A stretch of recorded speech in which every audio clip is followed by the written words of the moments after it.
జరిగింది. తక్షణమే ఆయా అధికారులపైన చర్యలు తీసుకోవాలని చెప్పి కోరాం. ముఖ్యంగా కొంతమంది పోలీస్ అధికారులు, కొంతమంది ఎన్నికల నిర్వహణలో ఉన్న అధికారులు పూర్తిగా తొత్తులుగా మారిపోయి కళ్ళు మూసుకొని వాళ్ళు ప్రవర్తిస్తా ఉన్నారు.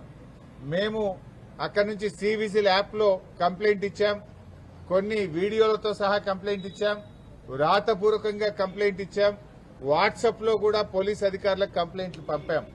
కానీ వీళ్ళు అక్కడికి వెళ్లకపోవడం, వెళ్లడానికంటే ముందే సమాచారం ఇచ్చి వీళ్ళు లేటుగా ఆలస్యంగా వెళ్లే విధంగా ప్రవర్తిస్తా ఉన్నారు. సరే, ఎవరు ఎన్ని ప్రయత్నాలు చేసినా ఓటరు మనకంటే తెలివైనటువంటి వాడు. ఓటర్లు అన్ని గ్రహించగలుగుతున్నారు. నిజానిజాలు గ్రహించి ఓటర్లు తగిన రీతిలో తప్పకుండా బుద్ధి చెప్తారు. కానీ ఈ రకమైన వ్యవహారం జరుగుతూ ఉంటే ఎన్నికల కమిషన్ ఎందుకు చోద్యం చూస్తా ఉంది, ఎందుకు ఎన్నికల అధికారులు పట్టించుకోవడం లేదు, ఇవన్నీ విషయాలను కూడా ఈరోజు ఎలక్షన్ కమిషన్ దృష్టికి తీసుకువెళ్లాం. ముఖ్యంగా కొన్ని సెన్సిటివ్ బూత్స్ ను గుర్తించి అక్కడ పోలీస్ ఫోర్స్ సెంట్రల్ బలగాలు పెట్టండి, సిఆర్పీఎఫ్ బలగాలు పెట్టండి అని చెప్పి ఆయా పోలింగ్ స్టేషన్ల వారీగా వివరాలు కూడా ఎన్నికల కమిషన్ కి అందించాం. ముఖ్యంగా మహిళా పోలీస్ అధికారులను, ఆశా అంగన్వాడీ వర్కర్లను అక్కడ డెప్యూట్ చేసి లోపలికి వెళ్లేటువంటి ఓటర్ల ఐడెంటిటీ గుర్తించిన తర్వాతనే ఓటర్లను లోపలికి పంపాలి.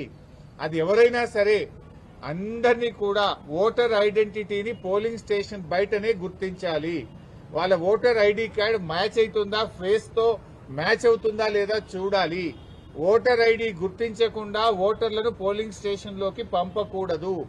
మహిళలను గుర్తించడానికి ప్రత్యేకంగా ఒక కౌంటర్ పెట్టండి. అదొక వాళ్ళకు కంప్లీట్ ఒక రూమ్ లాంటిది ఏర్పాటు చేసి అక్కడ మహిళా ఆశా అంగన్వాడీ వర్కర్లు, మహిళా పోలీస్ అధికారులు ఉండి వారిని గుర్తించిన తర్వాతనే పోలింగ్ స్టేషన్ లోకి అనుమతించాలని వ్రాతపూర్వకంగా మేము కంప్లైంట్ ఇచ్చాం. మా దగ్గర స్పష్టమైనటువంటి వీడియో ఆధారాలు కూడా ఉంటే వారికి చూపించడం జరిగింది. ముఖ్యంగా ఫేక్ ఐడి కార్డులు ఇబ్బడి ముబ్బడిగా ఏ రకంగా ఫేక్ ఐడి కార్డులు తయారు చేశారో ఇప్పుడే వారికి సుదర్శన్ రెడ్డి గారికి, మన రాష్ట్ర ఎన్నికల అధికారికి ఈ వీడియో కూడా చూపించాం. మీరు కూడా ఈ వీడియో చూడొచ్చు. ఇక చూడండి, ఇన్ని ఫేక్ ఓటర్ ఐడి కార్డులు ఏ రకంగా వచ్చినాయి బయటకు. ఈ ఓటర్ ఐడి కార్డులు ఇన్ని కుప్పలు కుప్పలుగా బయట ఎట్లా వస్తా ఉన్నాయి. ఇదే కాకుండా ఇంకొక వీడియో కూడా ఉంది, ఫేక్ ఐడి కార్డుల వీడియో. అది కూడా వారి మొబైల్ కు పంపాం, వారికి చూపించాం. చూడండి, కుప్పలు కుప్పలు గుట్టలుగా ఫేక్ ఐడి కార్డులు ఈ రోజు బయట ఉన్నాయి. ఈ గుట్టలుగా ఫేక్ ఐడి కార్డులు ఏ రకంగా వచ్చినాయి, మరి ఎన్నికల అధికారులు పోలీసులు ఏం చేస్తా ఉన్నారు?